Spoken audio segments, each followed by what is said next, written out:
Bienvenidos a Brands for Future, un podcast donde filosofamos sobre branding, diseño y estrategia de negocio.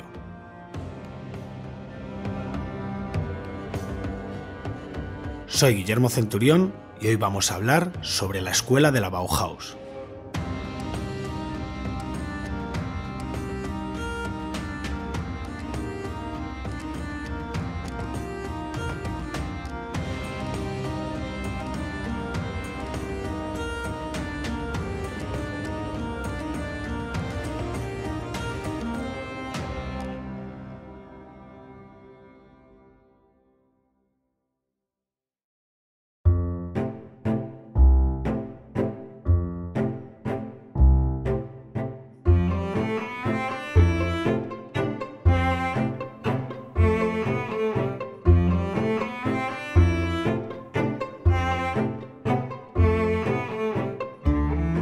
Bienvenidos de nuevo a este segundo episodio sobre la escuela de la Bauhaus, en el que vamos a recorrer toda la historia de esta escuela, de esta famosa escuela alemana, sobre diseño, arquitectura, diseño de producto.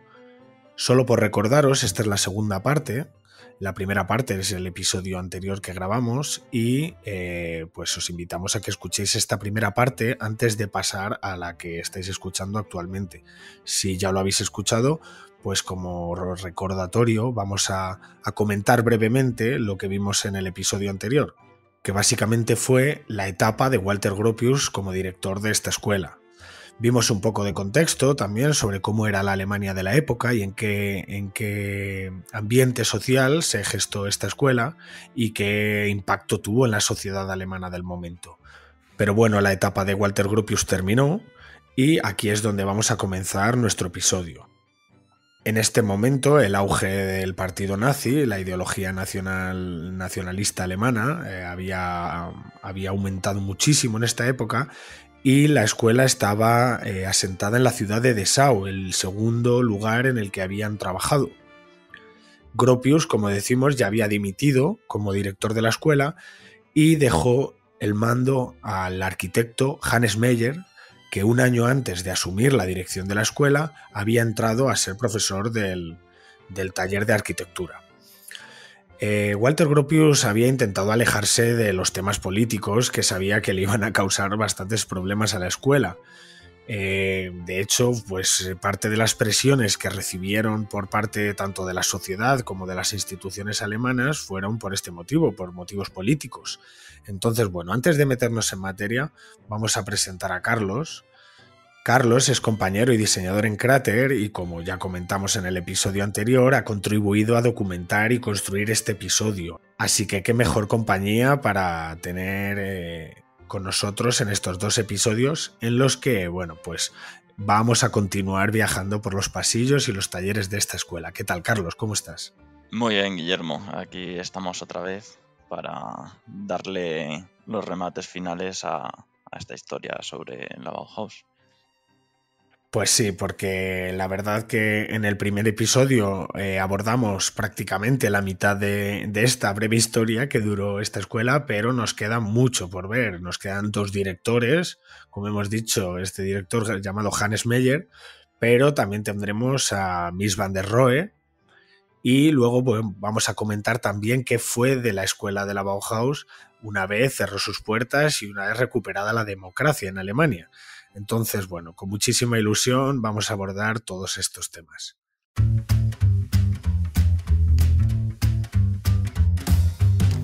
Entonces, sin entretenernos más, vamos directamente al grano, así que te invito a que nos cuentes quién es Hannes Meyer. Cuéntanos un poquito sobre su persona. Hannes Meyer, como has dicho, era un arquitecto que fue profesor de la Bauhaus un año antes de llegar a ser director y, al igual que Gropius, nació en el seno de una familia de arquitectos.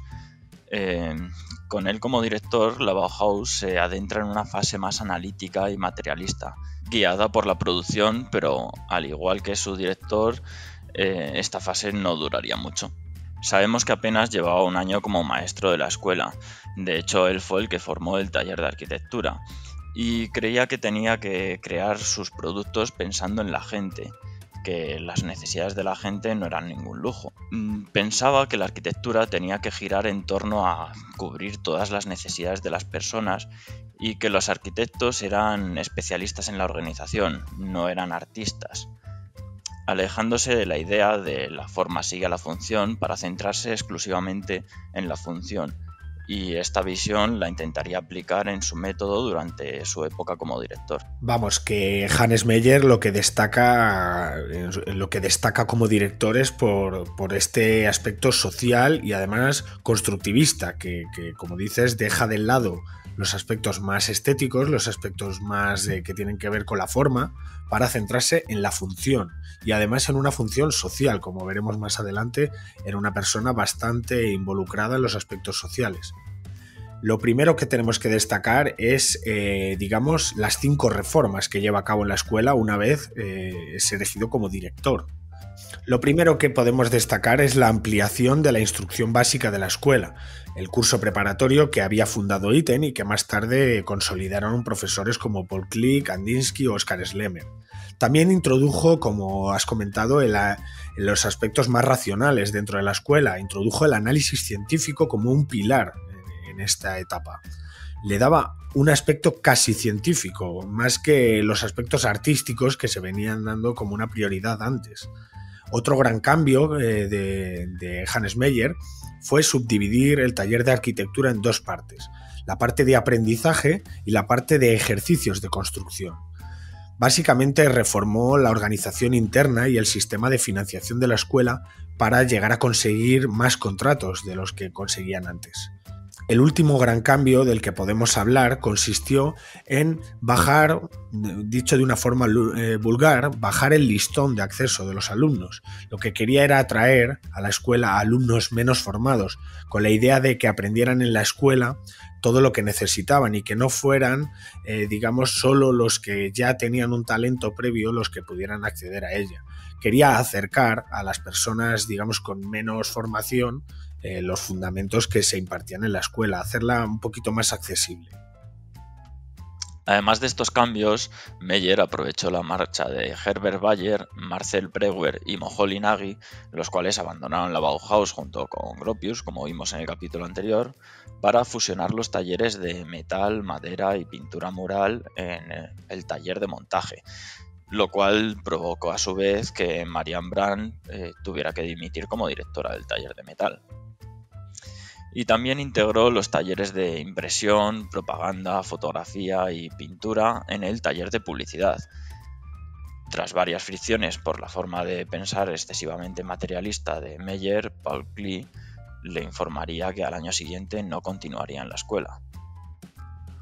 O sea que, bueno, básicamente vino a reestructurar lo que eran los talleres antes de su entrada como director, y no solo los reestructuró, sino que digamos que esta nueva organización ya estaba haciendo una declaración de intenciones, que era, pues eso, aquí lo hemos llamado como una visión excesivamente materialista, pero también podríamos calificarlo como una visión más racionalista, más enfocada en la construcción y no tanto en la parte artística de la escuela. Pero bueno, antes de profundizar en cómo fue esta etapa como director, vamos a contar un par de anécdotas de lo que se vivió en esta escuela durante esta etapa.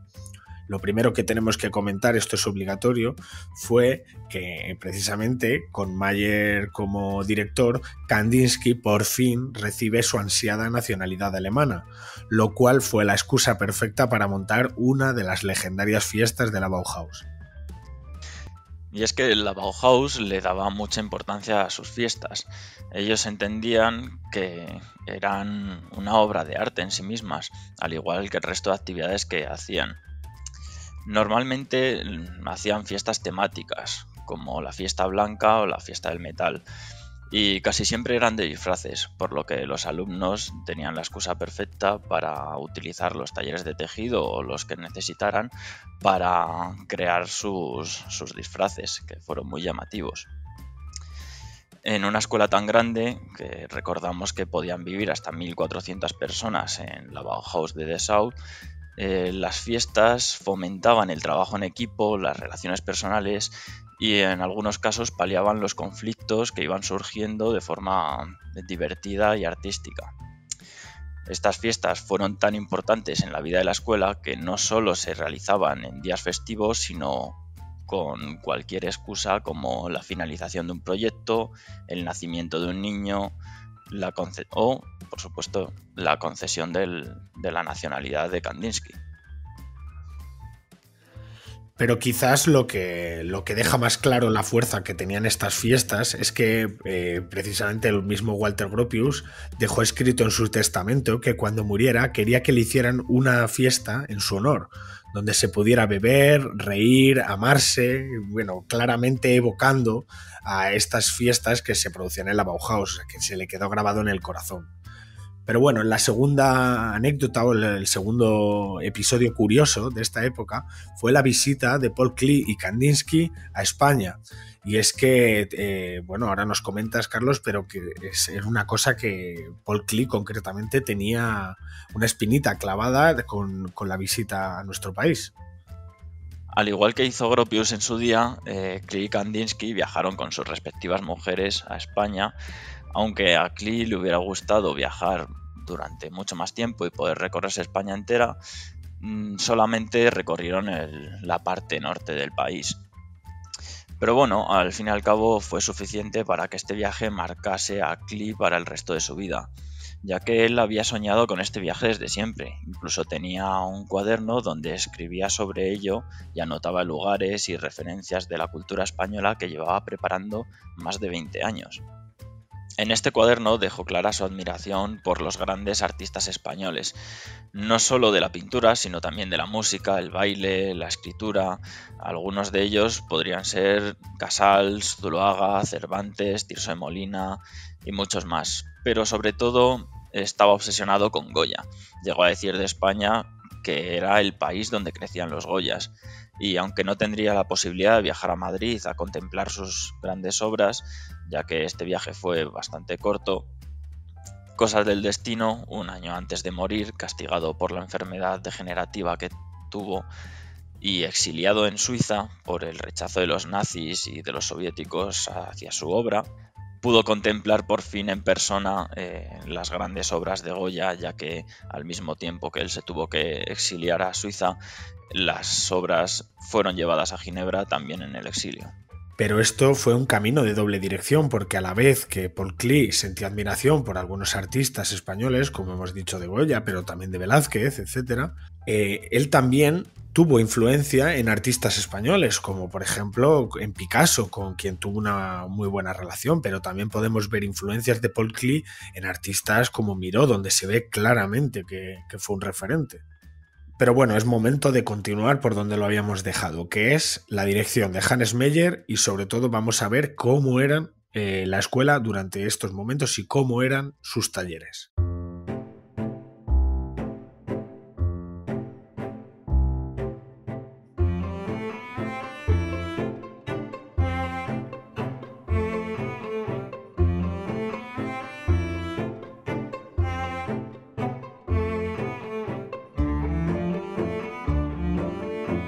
Pues bien, retomamos por donde lo habíamos dejado, que es precisamente saber cómo eran los talleres, cómo eran las clases durante la etapa de Hannes Meyer, qué tenía de nuevo y qué tenía de común con la etapa anterior.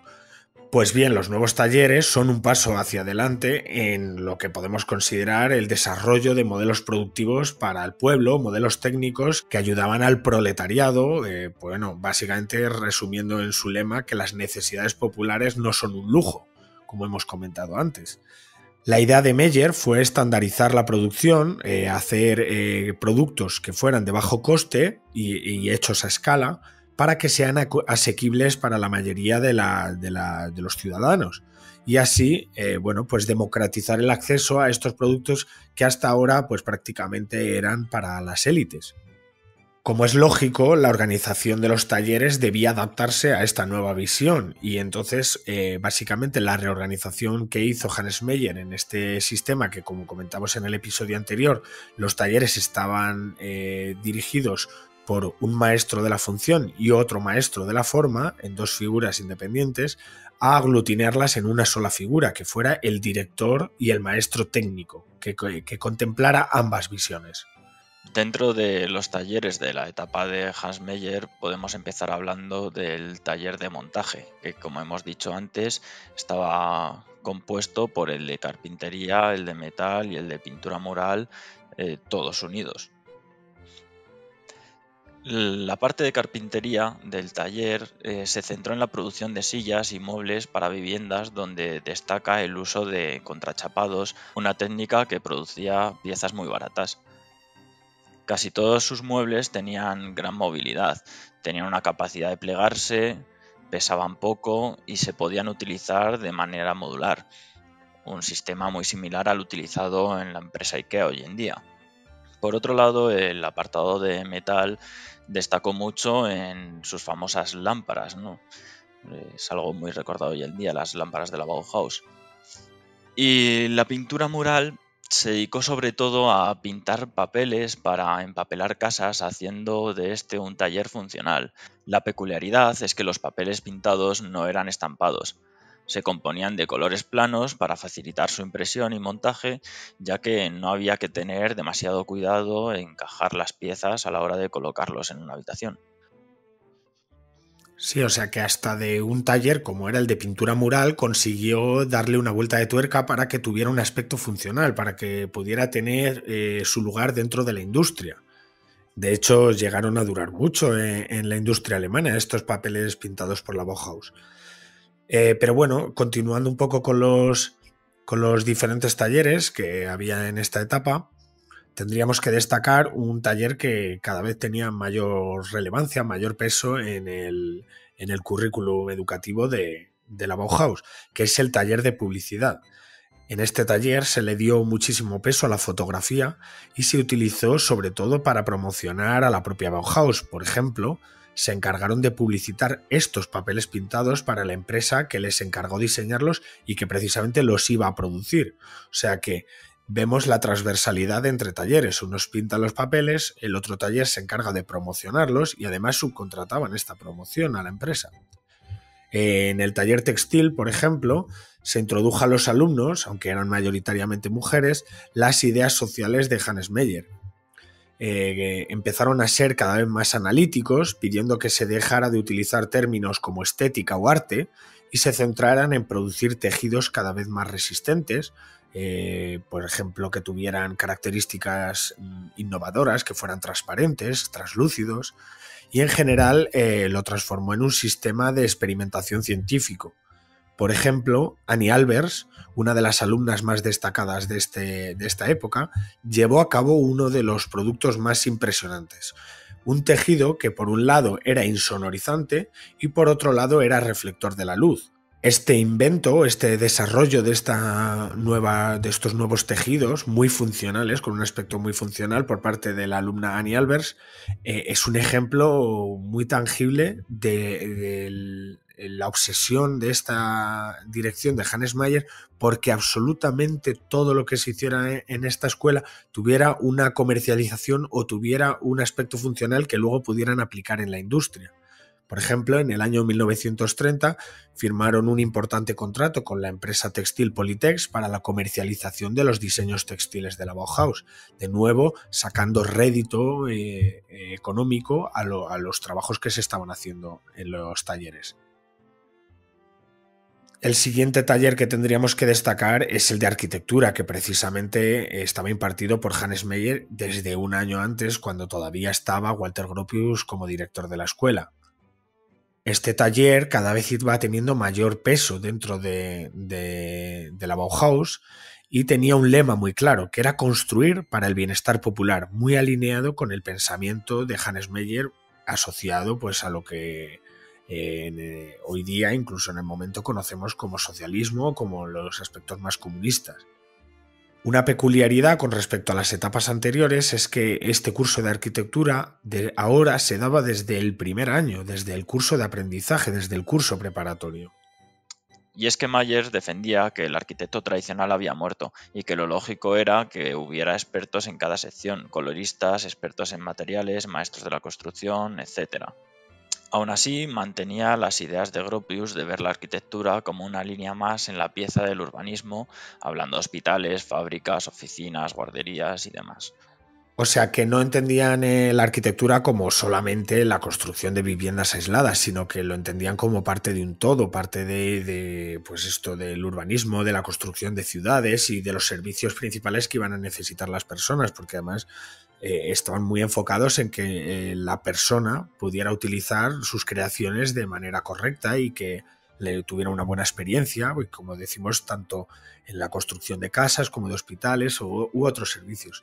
Pero si tuviéramos que destacar algo, lo más relevante dentro del paso de Hannes Meyer por la Bauhaus, ¿qué sería, Carlos? Pues dentro de los grandes hitos de Meyers podemos destacar el llevar los criterios científicos y sociales a la escuela, dándole más importancia a la utilidad y accesibilidad económica de sus productos, frente al concepto de experimentar con la forma y colores básicos que caracterizó originalmente a la escuela de la Bauhaus. Esto provocó que desaparecieran las soluciones estéticas constructivistas y que se pusiera en práctica el ideario cooperativista que se basa en cooperación, estandarización y equilibrio entre individuo y sociedad.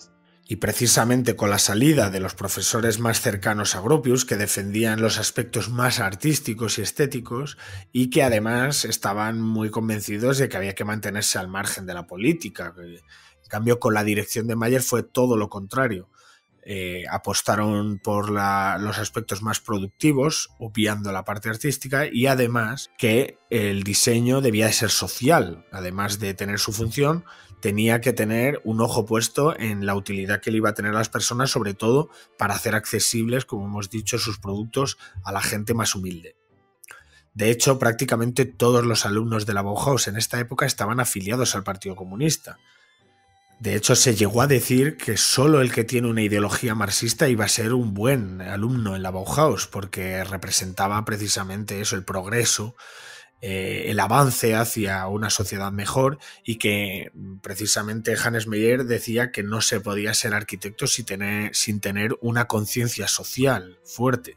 A pesar de esto, poco a poco empezó a surgir grupos de alumnos con una tendencia política que estaban en desacuerdo de este nivel de politización, este nivel de hasta llegar a decir que solamente siendo marxista podías llegar a ser un buen alumno. Y es que esto llegó a afectar precisamente a la figura de Hannes Meyer, porque como te habrás dado cuenta a lo largo de lo que llevamos de episodio, Hannes Meyer tenía no solo una gran conciencia política, sino que además no lo ocultaba. Y precisamente esto es una de las causas por las que es más recordado como el director comunista de la escuela que por sus labores dentro de ella, o por su implicación en el taller de arquitectura precisamente como arquitecto que era. De hecho, esto para la época era algo atrevido, llegó a reconocer públicamente que su ideología y lo reconoció abiertamente en una entrevista que le hicieron. De hecho, llegó a promover una encuesta en la escuela para apoyar a un movimiento de obreros parados de la región. Y otro ejemplo más es que en una de las fiestas de disfraces se llegaron a cantar canciones comunistas. Pero esto no debió de sentar muy bien en la sociedad, sobre todo en esta ciudad de Dessau, ¿verdad? Por supuesto, nada de esto le gustó al gobierno de Dessau, que a un conocedor de la fama de la escuela, y siendo ellos quienes les invitaron a la ciudad, no deja de ser un gobierno de una Alemania de la época de entreguerras, que veían mal cualquier influencia comunista. Inclusive a personas como Joseph Albers, Kandinsky y el propio Gropius tampoco les gustó y se posicionaron en contra de Hannes Meyers. Así que finalmente, en el mes de agosto, en un periódico de izquierdas, se publica una carta de Meyer titulada Mi expulsión de la Bauhaus, donde anunciaba la dimisión de su puesto como director apenas 2 años después de aceptar el cargo, y ese mismo año la Bauhaus fue declarada en los círculos nazis como una fuerza política dentro de la élite de izquierdas. Poco después de abandonar la Bauhaus, Meyer se tuvo que ir a Moscú, donde seguiría su carrera como profesor de arquitectura.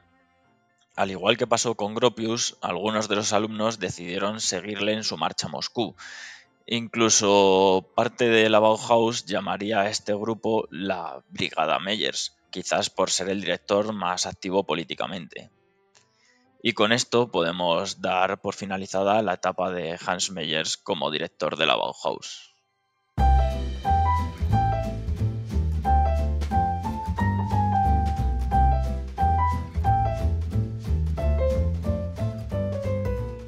Terminada esta etapa de Hannes Meyer, más por sus implicaciones políticas que por su talento, porque bueno, tenemos que tener en cuenta que estamos en una Alemania convulsa, con el auge de los nacionalismos, y que precisamente estar orgulloso de ser comunista o de ser de izquierdas no te iba a ayudar en absoluto en tu carrera profesional.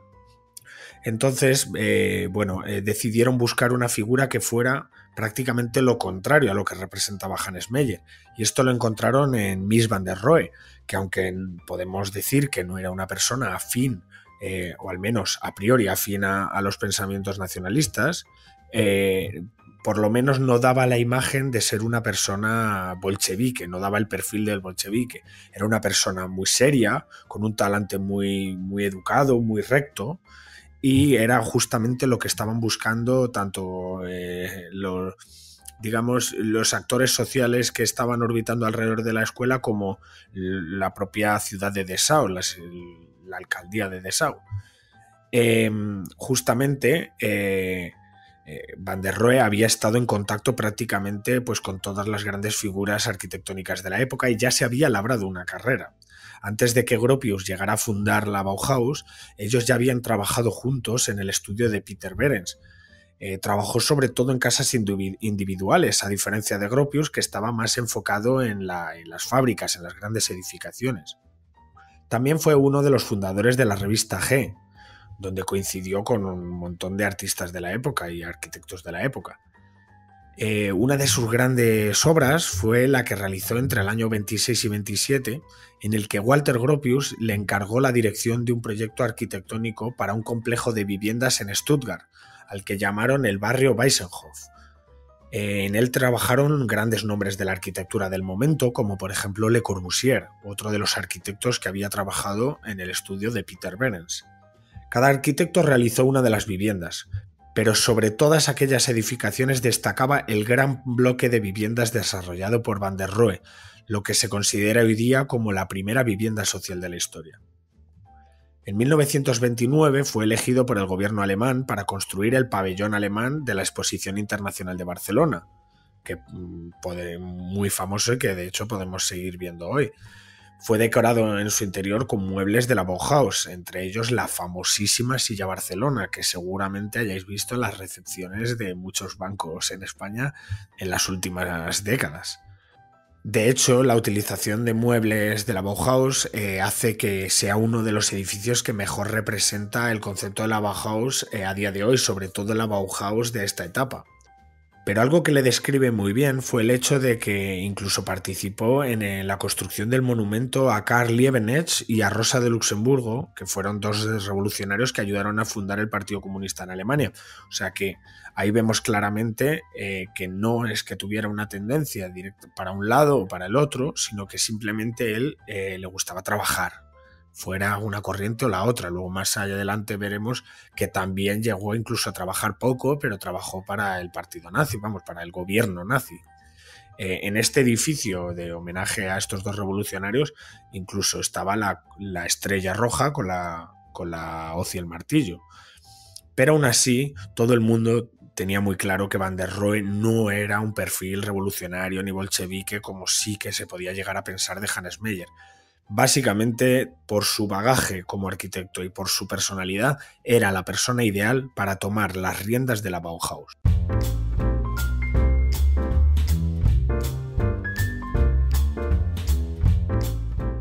Pero a pesar de ser la persona ideal para tomar las riendas, su llegada no fue muy bien acogida en la escuela. Algunos alumnos incluso llegaron a convocar una huelga en apoyo a Hans Meyers y pidiendo la continuidad de la línea de trabajo que habían tenido esos 2 años. Recibió duras críticas en publicaciones editoriales fomentadas por tanto alumnos como profesores de la escuela, y su manera de manejar la situación fue a través de un estilo muy autoritario. Con la ayuda del alcalde de la ciudad, acabó provocando la expulsión de las personas que se habían manifestado en su contra, tanto fueran alumnos como profesores. El enfoque de Van der Rohe, a diferencia de los dos directores anteriores, no tenía fines sociales, sino que era un pensamiento corporativo, donde el conocimiento y el trabajar era lo más importante. En cuanto al sistema de aprendizaje, realizó un gran cambio. Ya no era necesario que los alumnos tuvieran una educación holística, que pasaran por diferentes disciplinas de diferentes talleres. Básicamente se convirtió en una escuela de arquitectura en la que los talleres eran complementos de la arquitectura. De hecho, dejaron de realizar encargos a las empresas de la zona, algo que la industria recibió como buenos ojos, ya que era una forma de competencia, probablemente la competencia más importante que tendría un estilo tradicional de industria en esa época. Pero claro, con esa medida los alumnos dejaron de tener un sustento y las tasas para entrar en la Bauhaus tuvieron que aumentar. Para colmo, cada vez recibían menos financiación pública.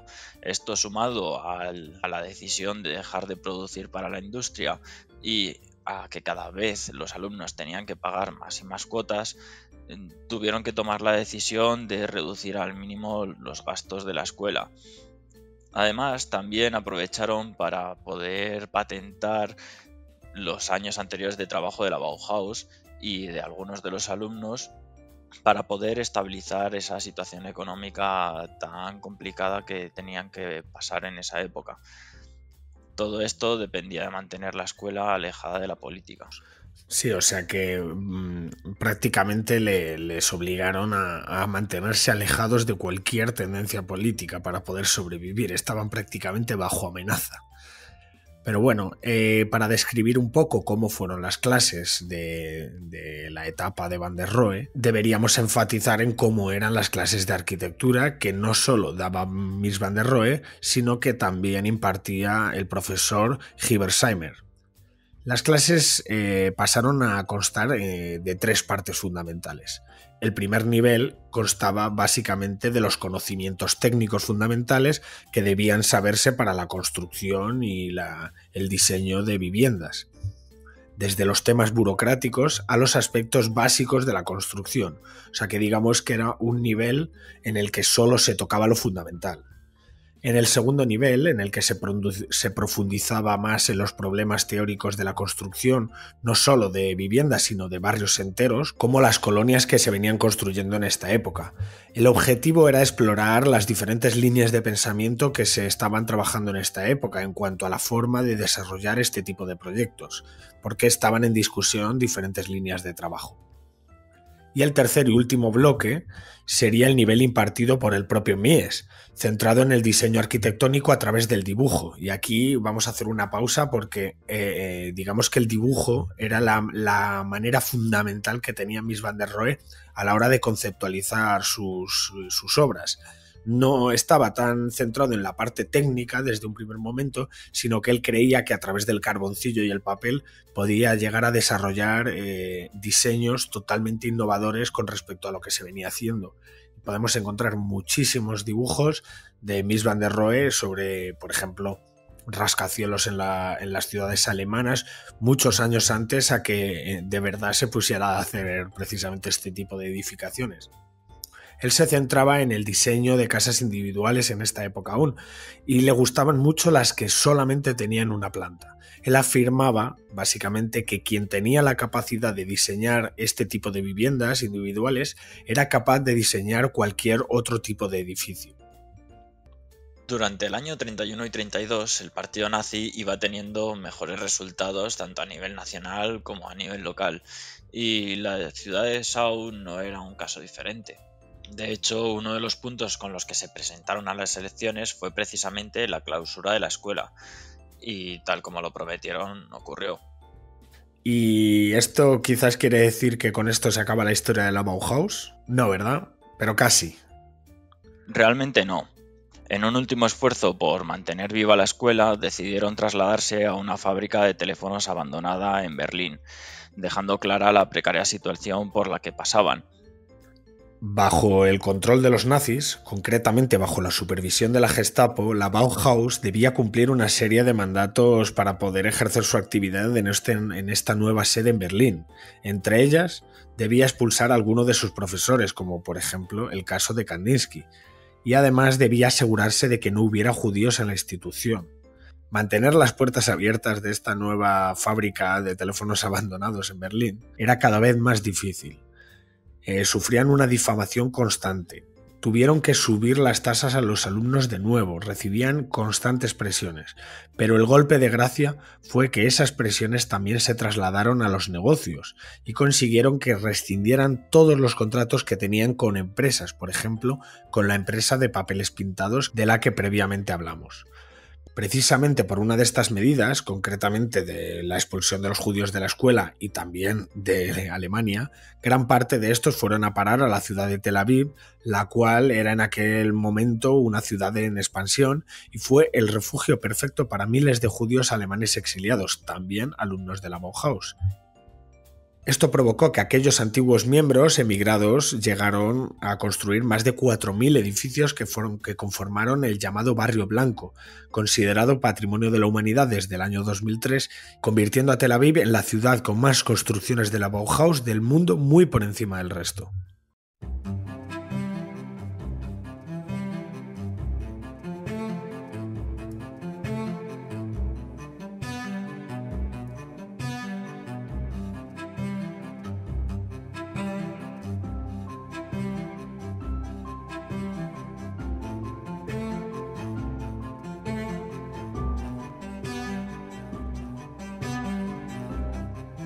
Como hemos ido viendo a lo largo de estos dos capítulos, no se puede entender la historia de la Bauhaus sin tener en cuenta los cambios políticos, sociales y artísticos de Alemania. Ni tampoco podemos entender los sucesos ocurridos en la Alemania de entreguerras y el posterior estilo de propaganda de Goebbels sin conocer lo sucedido en la Bauhaus. Así que no podemos ignorar que mientras la Bauhaus empieza a provocar rechazo en las élites conservadoras y es declarada élite política de izquierdas, Estados Unidos y todo el mundo occidental entran en la llamada Gran Depresión, una crisis sin precedentes en la época, lo que hizo caer al gobierno de coalición de la República de Weimar y que los nacionalistas alemanes aprovecharon para coger aún más fuerza, permitiendo a Adolf Hitler llegar al poder en el año 1933. Con esto, los nazis comenzaron el saqueo y la destrucción de obras de arte moderno, organizando con dichas obras expoliadas la llamada exposición de Entartete Kunst, en la que ridiculizaban el arte moderno y, como ellos lo llamaban, el arte degenerado. Y en esta misma exposición ensalzaban el arte heroico, que caracterizó al régimen en sus propagandas. Por supuesto, como todos ya sabemos, se ordenó el cierre inmediato de la Bauhaus, dando fin a la etapa de innovación artística y técnica alemana, pero dando paso a la expansión de las ideas de la escuela a lo largo y ancho del mundo, debido al exilio de gran parte de sus integrantes, que siguieron aplicando lo aprendido durante esta etapa en sus diseños y planes de estudios allá donde iban. Algunas personas incluso consideran la expansión de las ideas de la Bauhaus la primera derrota de los nazis, ya que no solo no consiguieron acabar con la escuela, sino que provocaron su expansión por todo el mundo. Claro, y además no solo consiguieron que se propagara, sino que además no supieron ver el potencial que tenía una institución que era clave en su propio país. O sea, un gran ejemplo de fuga de cerebros, provocada además por ellos mismos. Pero bueno, si tuviéramos que ver de qué manera ponerle un lazo a toda esta historia que hemos visto, sería a través del patrimonio que han dejado tanto las ideas como las propias personas que integraron la Bauhaus. Por ejemplo, el hecho de que los edificios en los que estuvo esta escuela, tanto en Weimar como en Dessau, son considerados hoy Patrimonio de la Humanidad. Y es que a día de hoy no solo se han convertido en lugares de peregrinación, sino que siguen siendo escuelas con cierta vinculación con las ideas de la Bauhaus y llegan estudiantes de todo el mundo a estudiar en estas instituciones. La Universidad de la Bauhaus de Weimar es una de las universidades más internacionales de Alemania y cuenta con las facultades de Arquitectura y Urbanística, Arte, Diseño, Ingeniería Civil y Medios. Por su lado, la Fundación Bauhaus ofrece talleres en la Academia Bauhaus situadas en el edificio de Dessau y también programas de maestría de un año en cooperación con la Universidad de Ciencias Políticas de Anhalt y la Universidad de Humboldt de Berlín. Vamos, que es un destino casi obligado para los estudiantes de diseño y arquitectura. Tras todo lo pasado en Alemania, gran parte de los miembros de la Bauhaus, aunque hemos visto que por ejemplo Hannes Meyer emigra a Moscú, la mayoría emigran a Estados Unidos, probablemente buscando el sueño americano en la tierra de las oportunidades, pero también porque ya había personas que habían abierto un camino similar, como hemos visto en el caso de Adler y Sullivan, y que antes del cierre total de la Bauhaus, pues personajes como Mulhouse Nagy o Walter Gropius ya estaban prácticamente de camino a Estados Unidos, aunque alguno hizo alguna que otra parada. Pero si te parece, Carlos, podemos empezar viendo cómo fue la vida de estos personajes y ya que lo he citado, pues empecemos con Walter Gropius. ¿Qué fue de Walter Gropius una vez salió de Alemania? Walter Gropius pasó 3 años en Inglaterra. Allí hizo algunas de sus obras, pero quizás es más destacado su paso por Estados Unidos. Llegó allí tras recibir una oferta de profesor de arquitectura en Harvard, dándole la oportunidad de empezar una nueva vida y que además aprovecharía para formar un estudio de arquitectura compuesto por jóvenes arquitectos del país. Gropius llegó a Massachusetts sin una posición económica demasiado buena y decidió establecerse en New England, donde terminaría viviendo en una casa de estilo colonial amueblada con sus muebles de la Bauhaus. No fue hasta que una millonaria americana, admiradora de su trabajo, se enteró de su situación actual y decidió ayudarlo ofreciéndole una parcela y una generosa financiación que aprovecharía para poder construir la tan famosa Casa Gropius, donde viviría con su familia durante los años de docencia en Harvard. La casa no gustó entre su vecindario y muchos esperaban que la casa se cayera con las primeras nevadas o tuviera cualquier otro tipo de fallo. Pero Gropius ya había aprendido de sus errores con los primeros techos planos y supo solucionarlos adoptando materiales comunes en la zona y estudiando con detalle el terreno. Durante su estancia en Harvard nos dejó otra de sus grandes obras, el MetLife Building, diseñado junto con Pietro Bellucci en la Cuarta Avenida y que a día de hoy sigue siendo uno de los edificios más altos de Nueva York. El edificio fue llamado Grand Central City y fue durante un tiempo el edificio de oficinas más grande del mundo, integrando un helipuerto en la parte superior, que cerrarían tras un lamentable accidente. Aparte de estas construcciones, sin duda las más relevantes de su etapa en Estados Unidos, Gropius nos dejaría 11 más antes de morir en 1969 en Boston a sus 86 años de edad, habiendo dejado un legado inolvidable en todos los sectores de su trabajo, tanto en la docencia como en la arquitectura. De la misma manera que Gropius hizo su obra y una gran parte de su vida en Estados Unidos, lo mismo sucedería con Mies van der Rohe. Llega a Estados Unidos siendo considerado como uno de los arquitectos europeos de mayor talento, una auténtica celebridad dentro del sector de la arquitectura. Precisamente fue por eso por lo que decidieron nombrarlo director de la Facultad de Arquitectura de Illinois Technology Institute de Chicago en el año 38, donde llegaría a ser profesor de unas cuantas generaciones de arquitectos americanos y construiría algunas de sus grandes obras. Por poner algunos ejemplos, empezaríamos con el Crown Hall, que hoy día está declarado como monumento de la ciudad de Chicago, y también de la Casa Farnsworth, donde la estructura parece flotar sobre el suelo gracias a sus columnas que elevan la casa sobre el suelo, porque además está construida en una zona que se suele inundar.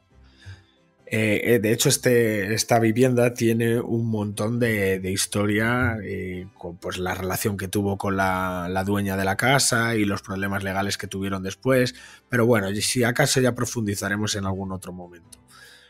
Para algunas personas, la Casa Farnsworth fue la gran obra maestra de Van der Rohe, pero bueno, sobre este tema hay debate, porque también está el edificio Seagram, el Seagram Building, que está precisamente en Park Avenue, una de las calles más emblemáticas de la ciudad de Nueva York. Y además se ha convertido como en el arquetipo de la estética de rascacielos de la Bauhaus en Nueva York. Y es que en estas obras aplicó técnicas y materiales muy similares, tanto que se suele decir que si miras detenidamente el edificio Seagram, es fácil ver que hay un patrón, que hay un parecido con la planta de la casa Farnsworth. O sea que podríamos decir que son muchas casas Farnsworth una encima de otra, o por ejemplo también muy parecido al estilo del Crown Hall de Illinois. Sea como fuere, el edificio Seagram es uno de los rascacielos más emblemáticos y atractivos de la ciudad de Nueva York, donde Van der Rohe abandonó por completo el diseño de muebles y se centró en la planificación urbana y en una construcción más de carácter industrial.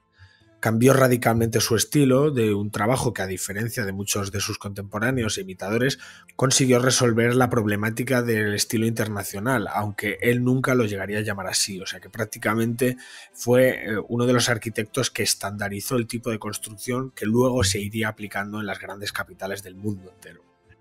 A su vez, en Estados Unidos, Laszlo Moholy-Nagy funda New Bauhaus, una escuela de Chicago que intentaría continuar la idea que mantuvo Walter Gropius en Alemania. De hecho, fue Walter Gropius el que recomendó a este como director cuando le llegó la noticia de un proyecto impulsado por la Escuela de Artes de Chicago, surgiendo así la conocida New Bauhaus, la cual estaría profundamente influida por el espíritu americano, donde destacaría sobre todo en el campo de la fotografía y que incluso terminaría convirtiéndose en la actual Escuela de Diseño Industrial de Chicago.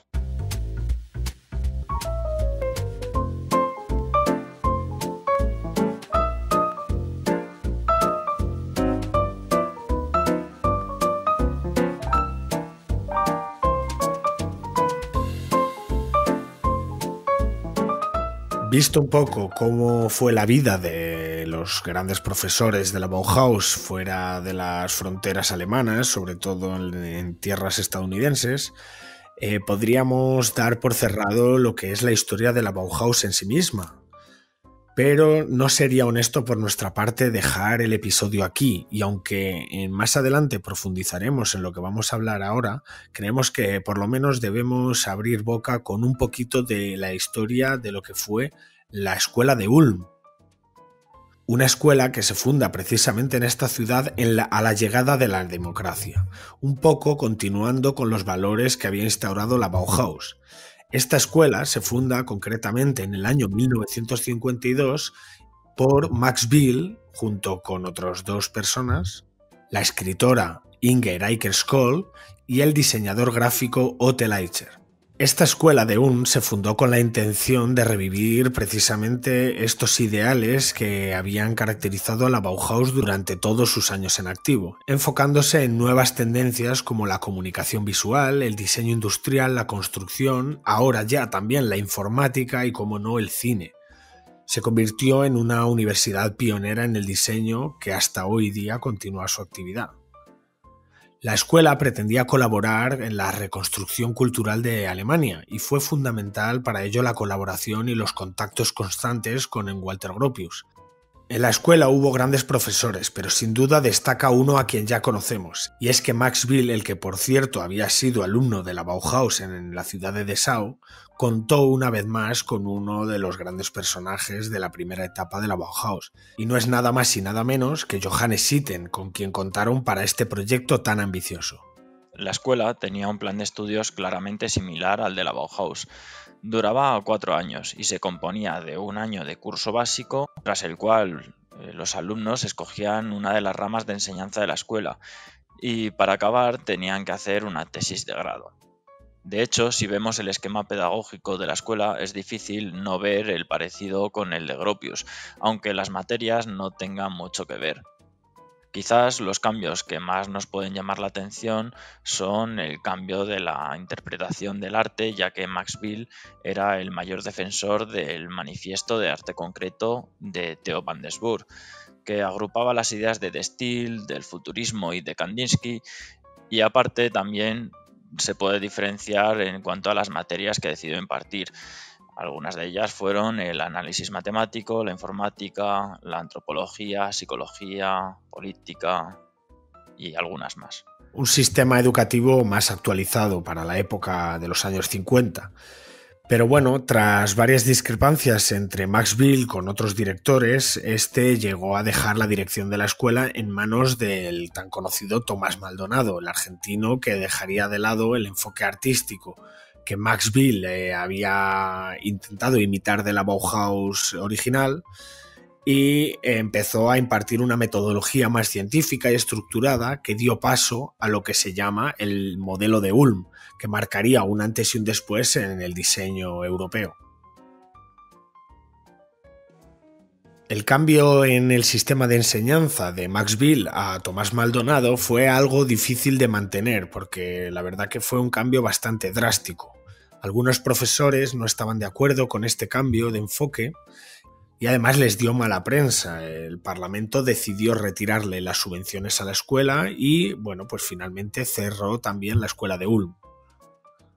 Uno de los legados más destacados de la escuela de Ulm se la tenemos que agradecer a Otto Leitscher, quien fue el creador de algunas de las primeras identidades gráficas del mundo, como por ejemplo la identidad de Lufthansa, rediseñada por Otto junto con el grupo 5 de estudiantes de la escuela. Y aunque fue rediseñada hace poco, apenas sufrió cambios y sigue manteniendo la misma esencia que este diseñador marcó. Y por supuesto, la más famosa de todas las identidades en las que trabajó fue la identidad de la empresa de Braun. La mayoría de las personas, o por lo menos las personas relacionadas con el sector del diseño gráfico o industrial, cuando escuchamos Braun pensamos en Dieter Rams. Y es que Dieter Rams es quizás quien, sin formar parte de ninguna de las escuelas, fue capaz de comprender mejor los conceptos de la Bauhaus. Y es que precisamente esta escuela, la escuela de Ulm, hicieron una colaboración con la empresa, con la marca Braun, para trabajar durante bastante tiempo, en el que, bueno, pues se estuvo en contacto tanto Otto Leitscher como otros compañeros con Dieter Rams y su equipo, y donde absorbieron todos estos preceptos de la Bauhaus que luego aplicarían a sus diseños. Pero la cosa no se queda aquí, si es que además Jonathan Ive, quien llegó a ser un cargo importante en cuanto a diseño en la empresa de Apple, confirmó que él había estado influenciado por el trabajo de Dieter Rams durante su vida, y que sus productos, los productos diseñados por la marca Apple, habían bebido mucho del trabajo de Dieter Rams. Es que el vínculo con respecto a la Bauhaus se puede encontrar hasta en los productos que consumimos hoy en día. Incluso el propio Steve Jobs confirmó también haber recibido en la universidad en la que estudió influencia de la Bauhaus, y que de ahí surgen también sus grandes preocupaciones con la tipografía, con el diseño de sus productos. Por lo menos sabía que él quería que sus productos estuvieran diseñados correctamente, principalmente aplicando los 10 principios del buen diseño que desarrolló Dieter Rams en su exitosa carrera. Pero si tenemos la oportunidad retomaremos el caso de la escuela de Ulm con mayor profundidad, y donde nos extenderemos más en todos estos vínculos que tienen con la industria actual, sobre todo con los productos de Apple y Braun. Y estas conexiones que podemos seguir disfrutando a día de hoy dejan claro lo que Walter Gropius dijo una vez, y es que si tu contribución ha sido vital, siempre habrá alguien que retome el trabajo donde lo dejaste. Qué bonita frase para cerrar este episodio, el segundo episodio en el que hemos tratado la historia de la Bauhaus. Hemos intentado que sea lo más ameno posible y que profundizáramos dentro de las posibilidades que nos han otorgado estas 2 horas de grabación. Pero bueno, como decimos, si podemos, haremos un episodio hablando concretamente sobre la escuela de Ulm, y que podamos ver precisamente cómo ha llegado el legado de la Bauhaus hasta nuestros días. También ha sido una oportunidad para nosotros para conocer mejor esta apasionante historia de diseño y de industria y de negocio, y que tantas lecciones podemos aprender hoy día y que tan presentes están en nuestro día y en los objetos que consumimos hoy. Darle las gracias a Carlos por haber participado y por haber ayudado tanto en la construcción de estos 2 episodios, y esperamos volver a escucharte en Brands for Future en el futuro, Carlos. Sí, gracias a ti, seguro que en algún momento tendremos la oportunidad de poder hablar de otros temas y, bueno, hacer otro podcast juntos. Pues nos vemos en el próximo episodio, que vamos a hablar con Carlos Alonso, con el otro Carlos, sobre la ética en el uso de los datos. Así que un saludo y nos escuchamos.